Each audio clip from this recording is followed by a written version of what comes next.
Someone in our studio audience asked me recently if, even though I've hosted the program for over 32 years, I was still having fun. And I said, of course I am. And the reason is I love spending time with bright people, like our current champion, winning over $100,000 in just 4 days of competition. We know that Elena and Charlie are bright also. Otherwise, they wouldn't have qualified to be contestants on the program. Let's go to work.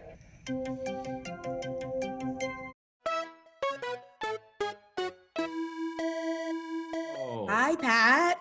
Hi, Jan. Hi, everyone. This is There's Always Jeopardy with Pat and Jan. How we doing today?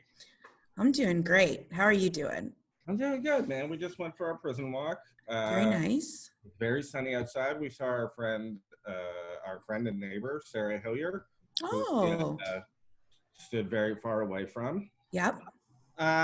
So that was nice. We have, as we were discussing before, we'd like to shout out frontline workers. I'm having a grocery order today, and if it comes during the taping of this show, I'm going to try and kidnap the person so we can have them on. I think that's a great idea. I just read a really disturbing thing that people, because there's like contactless deliveries now from like Uber Eats and food delivery, people aren't tipping because they're not seeing their driver. And I think if you're not tipping now, you do not deserve nice food. No, everybody should be tipping. Some systems have like added in like a way to tip through the app or whatever, but not everything. But so many people are hitting zero now, apparently. They're seeing an uptick. They don't have to see anybody. They don't have to see anybody, so they're like, they don't know who I am. That's gross. It's very gross. It's very sad. I mean, I know everybody's scared about money, but still, anybody who is working is putting themselves in danger. So that's right. Couple bucks. Everybody, be kind. Be kind. Ugh. I was so happy to hear Alex Trebek saying that he's having a blast doing Jeopardy. You know. Me too. And I was so happy to see Seth Wilson's cute face when when Alex threw to him. It was like this gentleman right here. It's killing me. Like, have you noticed the mugging has gotten out of control, and I am here for it. If you've taken a look at Seth's Twitter page, his little avatar picture is of him and Alex Ovs. If you met Alex Trebek, like that would be on my tombstone. Mm-hmm. But then his face is just like, it's not like a dignified pose. He's just so happy, and I think that's part of the charm of Seth. Yeah. And we got Seth back in a V-neck for this one. Cool look. Yeah, he looks cool. He looks cash. Like we were saying yesterday, he's only becoming more and more confident as a champion. But this was a fun episode. It was tight. He didn't like run away with it. He stayed in the lead, but as we were saying, Elena got that true Daily D. The Daily D. She doubled it up with the Daily D. And that was the second Daily D. That was the Daily D squared. And there were 4 clues left in the round. And she had something like, I don't even know what she had. She had like something like $9,000. She was sitting comfortably in second place, and she just went, you know what? You only go around the sun of a certain amount of times, and I'm making today count. Yeah. Elena, you tip my hat to you, girl. You didn't win. We knew you weren't going to win because, as we say every day, this is the Seth Wilson collection. Seth Wilson collection. You didn't stand a chance. I mean, on the day that you were there, it might have felt like you stood a chance. Yeah. But we knew you weren't going to pull it out. But hey, man, way to go with that Daily D. Way to go with that Daily D. Way to go, girl. Get that D. So the categories in the first round of Jeopardy were 4-letter U.S. cities. Yep. Not a real Muppet or Sesame Street character. This was a fun one. Come on. So good. One, and I got all of them. Me too. It's another one of these things where it seems like they gave the easiest possible topic, and it was too hard for everybody. But Seth kept going back. Yeah. He really won my heart today, because there were a lot of like more cerebral categories, but he was like, give me them Muppets.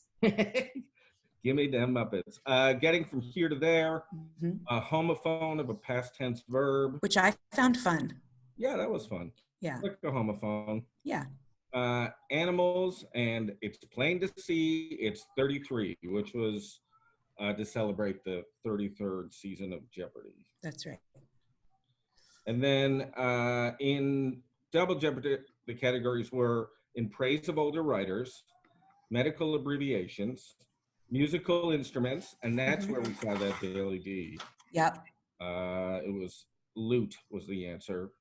Movies title character, The Sims, and Remembering World War I, which is a nice talking category from the Museum of World War I. I thought that was looked like a beautiful museum, Pat. I think you are very into museums. Am I correct in that? Hardcore into museums, yeah. Yeah. Now, a bit off topic, but do you enjoy a diorama in a museum? Oh, you gotta love a diorama. There were so many beautiful dioramas in that World War I museum. I like war museums, and I went to the War Museum in Ottawa, and I really had to drag my wife there. She's not a big war person. Right. Fair. What's up? Fair enough. What's up? But now we're living in a wartime. Oh yeah, I guess this is a war of a certain type. Yeah, we're at war with some very little guys out there. Some very tiny men, yeah. They're trying to get us.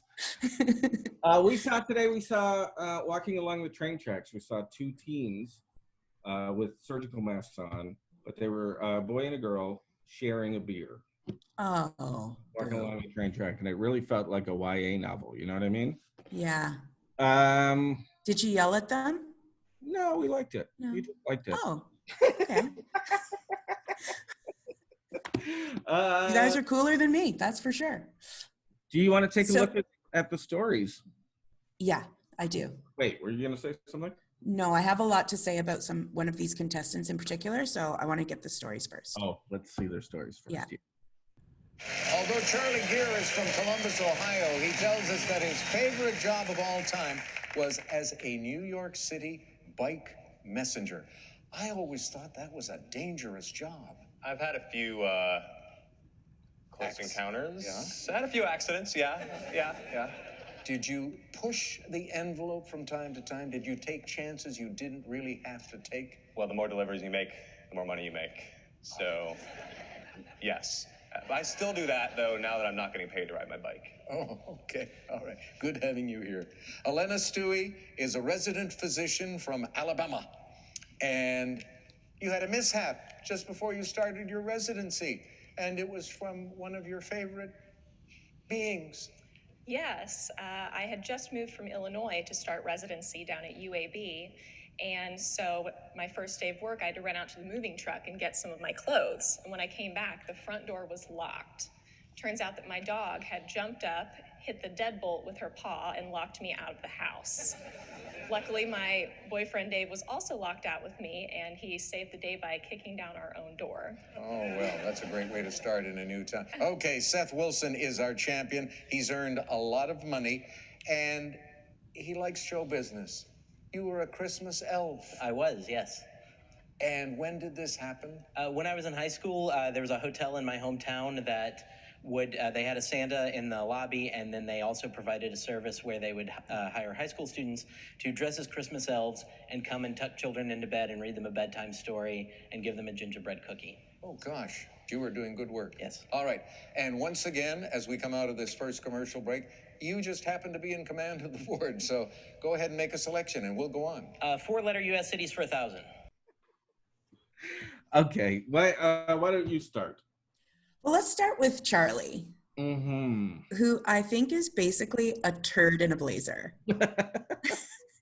Yeah. So he just kind of comes off as a bit of a douche. Maybe he's a very nice person. I'm just going, by the cover that is his book. But first of all, he says that he just like rides his bike too aggressively for no reason. Yeah, he's not getting paid to anymore. Yeah, you're not endearing me. Like you're not worming your way into my heart. But he had a very slow start, and he came out like we went into Double Jeopardy, I think, with it, or Second Jeopardy. What's it called? Double Jeopardy. Yeah. With him in the hole, and Alex said, "Hey man, I don't want to end the week with with only 2 players in Final Jeopardy. So Charlie, get your shit together. And I think he really took that to heart because he became very aggressive and he became very intense in a way that was reminiscent of a stepdad who had just had enough.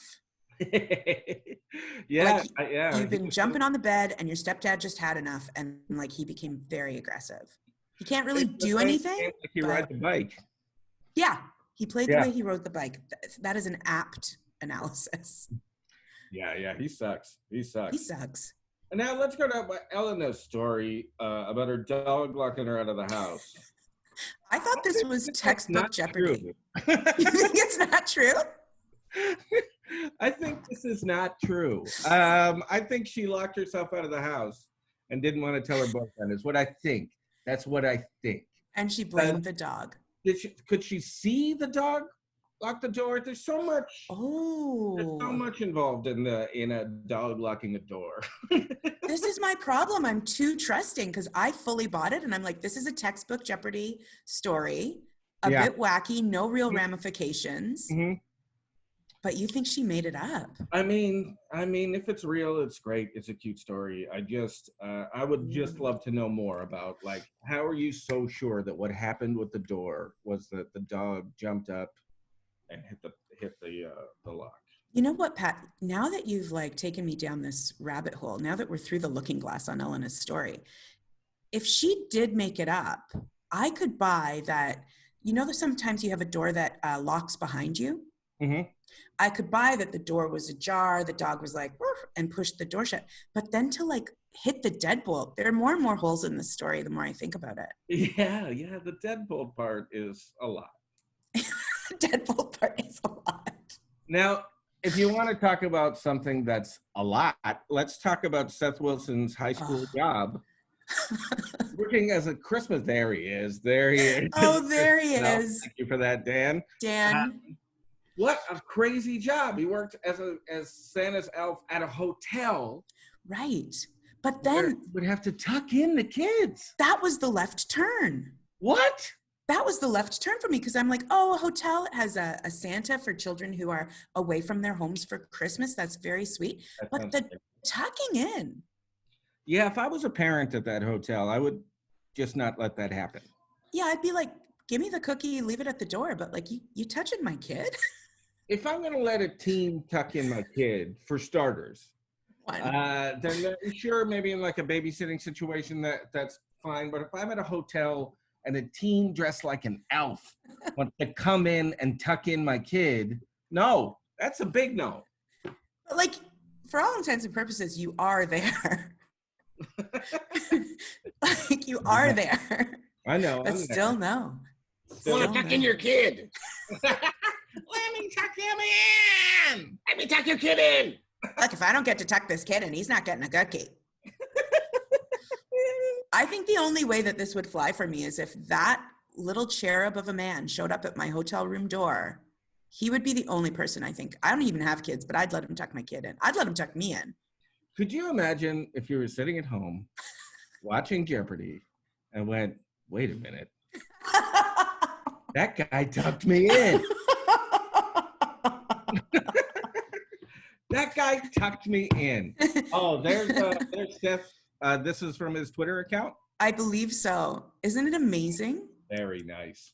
That's an outfit we have to look forward to. I was going to say, we saw the same jacket a couple times, and now we've seen a Phoenix Twitter. I'm not sure if it's the same one, but we've seen it might be the same T-shirt a couple times. And it made me think, hey, man, this guy's a PhD candidate.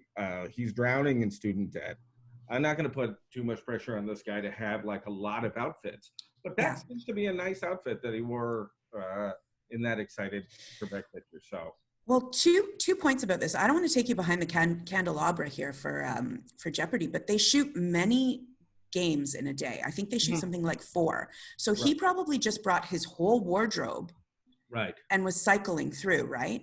Yeah. But I think this, just doing a little bit of sleuthing, I think this might be from maybe a Tournament of Champions. Do we know if Seth was in a Tournament of Champions? I think he would have been. He's I think he's the 5th most winning player. Right. He would have played it in a tournament. they're wearing some sort of commemorative ribbon. Oh, they are. Yeah. And I feel like maybe this might be from a more recent, maybe it's for cancer, maybe. Anyway, not to be a downer, but this might be, there it is. That's what I want to see. The elf, he's back. Little Seth on the shelf. Let me tuck you in. This will be running through my dreams tonight. Don't tuck us in, Seth. So, Final Jeopardy. I didn't get it. I didn't get it. I didn't get it. No. I think you know me well enough to know by now that I hate anytime there's anything geography on Jeopardy. Yeah. Geography can go to hell. Yeah. African geography, I was like, yeah. Got it. I'm out. And then it was about a river. Yeah. It was like, it was just like, it was all the things I hate rolled into one terrible question. You're pretty down on rivers. I hate rivers so much. Give me a lake or get out of here. Anyway, I thought it was a fun episode, like you said, and we're just getting further and further into the Seth Wilson collection here. I'm wondering if maybe if Dan can get him on the phone, maybe we could just end this episode with Seth telling a bedtime story, like he would when he tucked in kids at the hotel. That'd be really nice. Hello? Seth. You think you could give us a taste of what just to end us off here? You want to just give us a taste of what you did when you would tuck in kids at a hotel? Oh, the elf days. Good old elf days. Yeah, we've hit that episode. That was probably one of my best jobs that I've had. And I think Alex Trebek very generously called it show business. He did. And He said you like show business. I actually, yes. That was a conversation we had before the show. Mm. I said, it's show business. He said it wasn't. And I said, well, I'm not doing the show unless you say it is. So. Okay, you imagine Jan and I as some kids in a hotel room. Okay. What are you saying to us? So I guess the first thing I'd say is, let me tuck you in. Oh, your catchphrase, your elven catchphrase. Yeah. And then usually if I'd get closer to the bed, I'd say it a few more times. Let me tuck you in, okay? Oh, okay. Yeah. So Let me tuck you in, okay? Okay. Okay. Yeah, you're getting our We've already enthusiastic agreed to consent. that. Yeah, Yeah. enthusiastic If consent. the kid says yes, I tuck him in nice and tight. Usually tell him a nice story that my papa used to tell me. Yeah, okay. We just get a taste of that, and then we got to go. Yeah, okay. I can tell you the ending of one of them, maybe. Sure, yeah. Great, yeah. And then the prince died, but he was in heaven with his brothers and sisters, Oh, they all died. happily ever after. But he didn't realize he'd die again in heaven.